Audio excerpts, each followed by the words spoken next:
পৌষের শেষ দিন কনকনে ঠান্ডা আর ভোরের কুয়াশা ভেদ করে লক্ষ লক্ষ মানুষের গন্তব্য গঙ্গাসাগর। মকর সংক্রান্তিতে সূর্য ধনুরাশি ছেড়ে মকর রাশিতে প্রবেশ করেন এবং শুরু হয় উত্তরায়ণ, যাকে শাস্ত্রমতে দেবতাদের দিন বলা হয়। এই শুভ লগ্নে গঙ্গা ও সাগরের পবিত্র সঙ্গমে স্নান করলে পাপ ক্ষয় হয় এবং জীবনে শুভ শক্তির সঞ্চার ঘটে বলে বিশ্বাস। গঙ্গাসাগরের মাহাত্ম্য জড়িয়ে রয়েছে পুরাণের কাহিনীতে।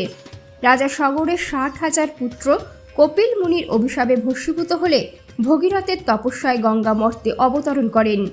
সেই পবিত্র ধারা সাগর পুত্রদের মুক্তি দেয়। বিশ্বাস করা হয় মকর সংক্রান্তির দিনই গঙ্গা সাগরে মিলিত হয়েছিল, তাই এই দিনে স্নান করলে পিতৃপুরুষের আত্মা শান্তি পায়।